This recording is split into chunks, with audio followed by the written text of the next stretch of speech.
Louvado seja o nome santo de nosso Senhor e Salvador Jesus Cristo, e pela oportunidade que Ele nos concede para esta segunda gravação das ministrações da Escola Bíblica Virtual Ecos do Evangelho.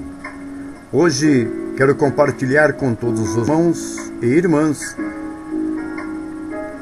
aquele acontecimento na casa de Simão, onde a pecadora leva um jarro de alabastro, o quebra e unge a cabeça do Senhor Jesus, chora nos seus pés e, com as suas lágrimas, lava-os e enxuga com os seus cabelos. Não vou ler o texto que se encontra em São Lucas, capítulo 7, versículos 36 a 50, pois é deveras muito conhecido, você pode consultar na sua Bíblia Sagrada. Eu vou ao texto diretamente dito sobre esta leviana mulher que ousou ungir nosso Senhor e Salvador Jesus Cristo. Em particular, eu não sei se alguém já teve a ideia de fazer uma teologia sobre a pessoa de nosso Senhor e Salvador Jesus Cristo, à mesa onde ele era convidado a ir. Poderia ser um argumento capaz de revelações diferentes. Suas refeições jamais foram tranquilas e nós atestamos isso pela palavra de Deus. Até mesmo as das parábolas, todas são perturbadas por algum incidente. Há sempre algum prato que não foi previsto no cardápio do dia. E quando não são outros que envenenam a atividade com suas murmurações, é que Jesus mesmo quem se encarrega de provocar engasgos em alguém. Foi assim o que aconteceu na casa de Simão, o fariseu, que convidou Jesus para lá ir comer. Logo na entrada já as coisas começaram de uma forma muito mal. A acolhida por parte do dono da casa foi sem nenhum calor. Estranha mistura de gentilezas, de reservas, de amabilidades e pouco caso. Nem muito hostil, nem amigo demais. A palavra Simão ficou na sua. Existem certas maneiras de tratar decalcadas em uma gentileza forçada que se tornam ainda mais insultantes do que uma vulgar grosseria. Conheço uma pessoa que, quando mostrar que está ofendida, ela trata-me de Senhor. Por sorte, uma pecadora, com seu amor impetuoso, encarrega-se de reparar a grosseria e estabelecer o equilíbrio. Ele, o fariseu, havia convidado unicamente Jesus para estudá-lo. Ela, a pecadora, convidou-se a si mesma por sua própria conta para demonstrar a Cristo o seu amor. Ela sente a necessidade de observar o hóspede para ter uma ideia do que ele era. Ela, por intuição, já sabe tudo, por isso força a porta e... Eis que uma mulher é uma intrusa. Sua presença não se achava contemplada na lista de convidados. Sua chegada naquela casa de gente de bem parece uma mera provocação. Que falta de vergonha! Não sabemos como se chama, só conhecemos sua profissão: faz pecados. Verdadeiramente uma intrusa, num lugar onde não devia estar, que deve ter incomodado e bastante, não somente a Simão, o ilustre dono da casa, mas também a uma porção de exegetas. Estes fundiram uma considerável porção de massa encefálica cinzenta para identificar esta mulher. Surgiram entre eles violentas e intermináveis discussões. Estes milhares de páginas recheadas de argumentações, hirtas de citações, repletas de pistas capazes de endoidar o mais esperto detetive. O Evangelho nos fala de duas unções, aquela na casa de Simão e a outra em vista da sepultura. As duas unções teriam sido realizadas pela mesma pessoa, se pergunta. E esta anônima pode ser identificada como Maria a Madalena, da qual havia saído 7 demônios, ou de Maria de Magdala, conforme João. E Maria Madalena não seria por acaso a Maria de Betânia? Alguns simplificam tudo, é a mesma mulher. Outros sustêm são 2 mulheres distintas. Outros ainda insistem, são 3 mulheres distintas. Quando se trata de pecadores, custa pouco exagerar no número, ainda mais quando os julgamos fora desta categoria. Todavia a intrusa tem muito para fazer na casa. Não encontra tempo para exibir aos exegetas, nem liga para as apresentações. Parece dizer: as fofocas do meu povo a meu respeito não vos parecem suficientes? Uma pecadora na cidade. É conhecida por todos, é uma daquelas mulher da vida. Em uma palavra, uma prostituta. Desprezam-na, mas dela se servem.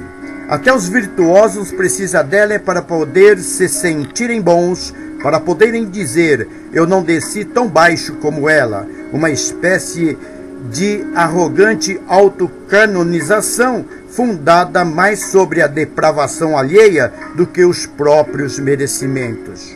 Mas também ela conhece, talvez muito melhor do que eles mesmos se conheçam. Até mesmo conhece as mulheres através dos seus maridos. Conhece a podridão de uma sociedade corrompida. Conhece as pessoas honestas, aquelas que se besuntam de honestidade como se honestidade fosse um remédio para a pele.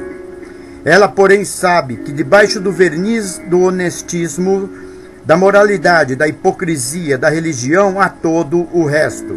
Não, ela não se deixa impressionar com os enfeites e nem com os cartões de visita. Os outros veem-se obrigados a representar, a colocar a máscara. Ela pelo menos tem o mérito de mostrar em toda a sua parte a sua verdadeira face. Não é muito limpa, mas é a sua face.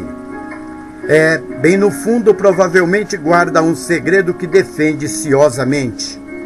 Certos nobres descaídos, condenados a viver no esquálido porão, obrigados a medir o pão para comer, guardam no fundo da gaveta uma joia minúscula que lhes lembra os tempos felizes.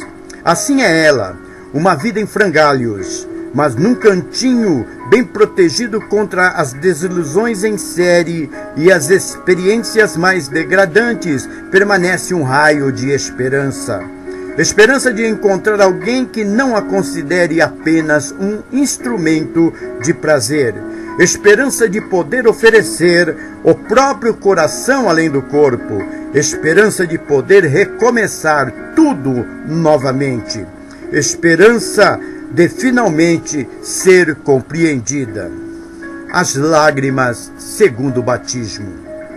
Tendo sabido que ele estava à mesa na casa de um fariseu, ela compra um de bálsamo e, pondo-se aos seus pés por detrás dele, conforme nos diz o texto sagrado, começou a regar-lhe com lágrimas os pés e os enxugava com os cabelos de sua cabeça. Ele beijava os pés e os ungia com o bálsamo. Cada um reza ou ora como quer. A oração da pecadora, nesse caso, é feita de silêncio e de lágrimas. Gia escondida pela ternura, emprega como objetos sagrados um vaso cheio de bálsamo e os próprios cabelos.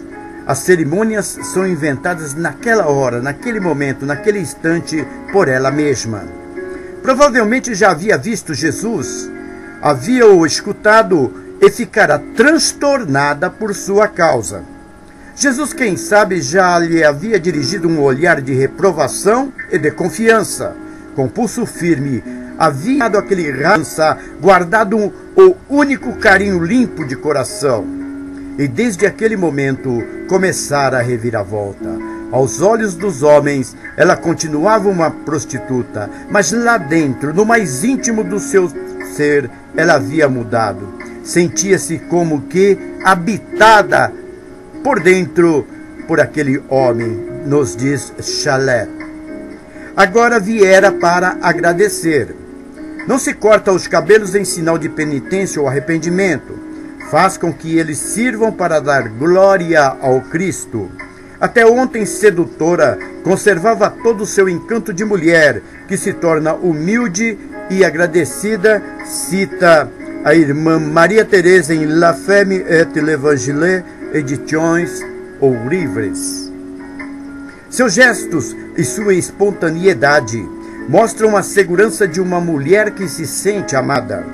Beija os pés que muito caminharam, que ficaram calejados nas estradas do mundo em busca de ovelhas perdidas. Chorando, também para ela surge uma complicação. O vaso com bálsamo fora premeditado. As lágrimas, ao invés, não haviam sido previstas.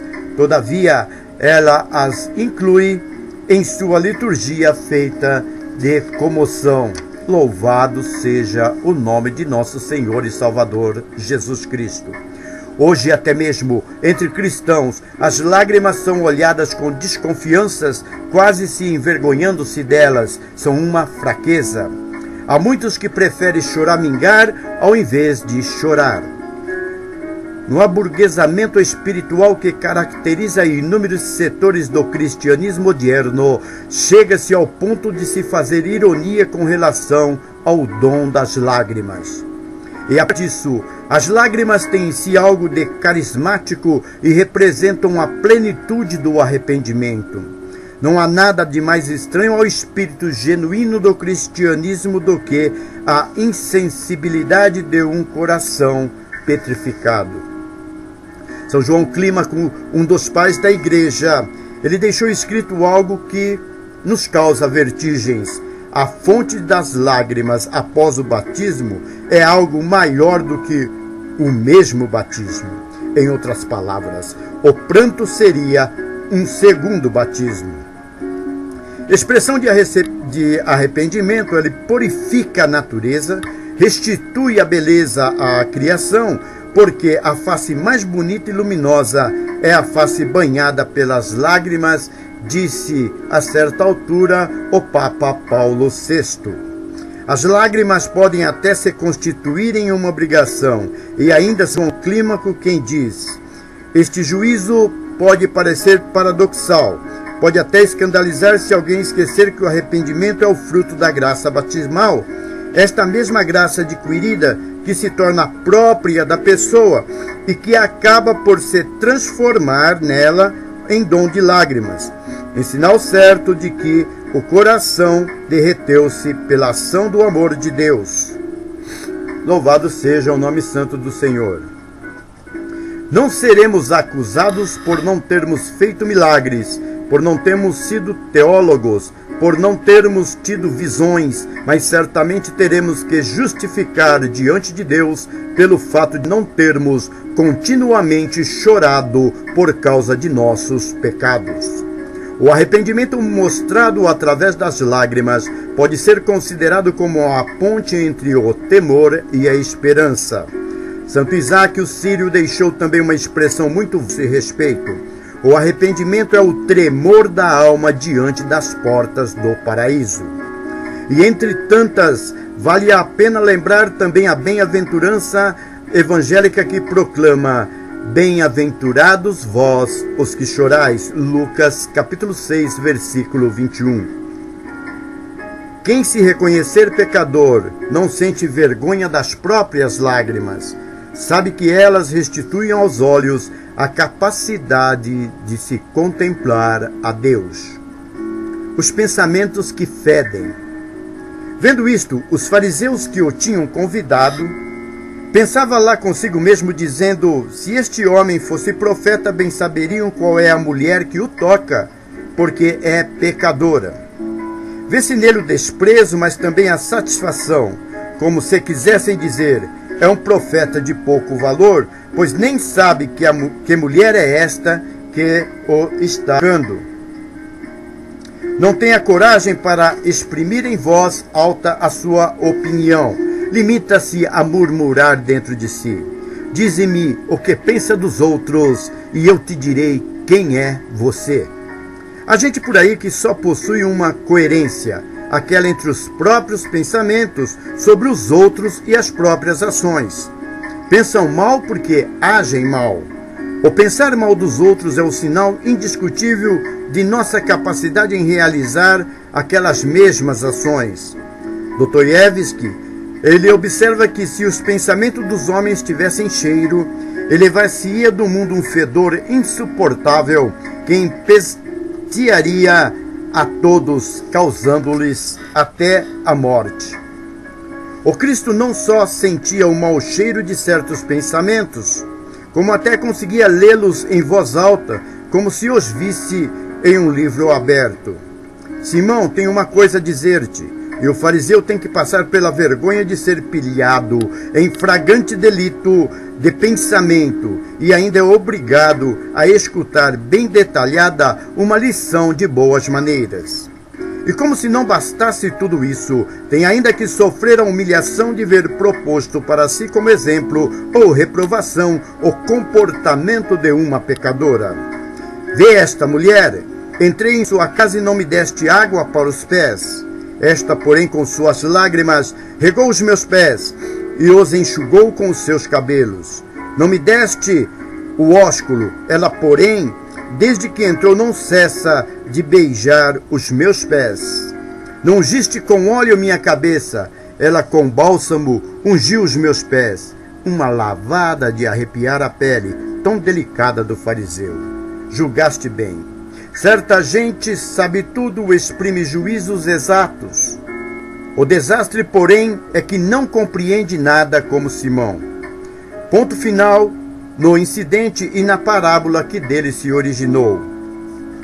A conclusão, porém, não segue a direção que a gente imaginaria dever seguir. De acordo com o desenvolvimento da parábola, seria lógico tirar as conclusões assim: o perdão da dívida é a causa e medida do amor. Quanto mais um se considera agraciado, tanto mais demonstra amor. Por isso, no caso da mulher, já que lhe foram perdoados os seus muitos pecados, demonstra muito amor. Em suma, o perdão precederia e produziria o amor.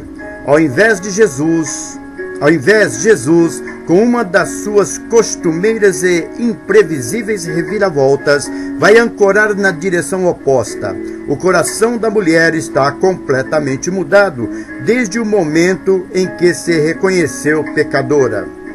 Se realizou todos aqueles anos, quer dizer que o seu coração já estava cheio de amor. Por isso, os seus pecados, os seus muitos pecados lhes perdoados, porque demonstrou muito amor. Não é o perdão como quereria a lógica, o que provoca o amor, mas sim o amor que suscita e mede o perdão. Para o homem, a conclusão é diferente, é um retorno à lógica. Aquele a quem se perdoa pouco demonstra pouco amor. Ele não se considera pecador. E os convivas começaram a dizer entre si: quem é este que até pecados perdoa? Ainda pensamentos que ficam escondidos, mas as murmurações e o escândalo dos que se acham presentes não conseguem impedir que Jesus realize até o fim o seu ato de recuperação da mulher. O barulho dos maus pensamentos não perturba a fórmula de absolvição que Jesus pronuncia com solenidade. A causa deste perdão, diz a mulher, não sou eu, és tu, a tua fé te salvou. Quanto ao efeito do perdão, podes levá-lo também dentro de ti. É a paz. Sim, vai em paz, diz Bernard. A mulher vai-se embora. Todos a consideram uma mulher leviana. Somente agora, porém, ela percebe que está realmente leviana. Agora ela pode começar a amar verdadeiramente, porque se sente amada. E o fariseu que havia convidado Jesus para poder estudá-lo, Se quiser saber alguma coisa a respeito do Mestre, será obrigado a dirigir-se a esta que antes era prostituta, e com ele todas as pessoas que se julgam virtuosas neste mundo. Louvado seja nosso Senhor Jesus Cristo por este trabalho, por esta oportunidade que Ele nos dá de levar a palavra de Deus. Teremos lições específicas de escola dominical, na escola virtual, a escola dominical virtual Ecos do Evangelho. Por enquanto, em experimento, estamos transmitindo mensagens. O texto desta mensagem é do Evangelhos que Incomodam, de A. Pronzato, Alexandre Pronzato, Edições Paulinas, 1974, que creio não haja mais à venda esta obra. Chama muito a minha atenção. É um livro que carrego junto com a Bíblia, pois me adverte a cada minuto como eu tenho que ser cristão, como eu tenho que andar como cristão. Shalom, paz, Adonai, Senhor, Maranata, ora venha, Senhor Jesus. Escola Bíblica Virtual Ecos do Evangelho, do projeto Educando para a Paz. Só educaremos para a paz no dia em que empregarmos a cultura e a educação para a paz embasada nas Escrituras Sagradas. Shalom, Adonai, a paz do Senhor.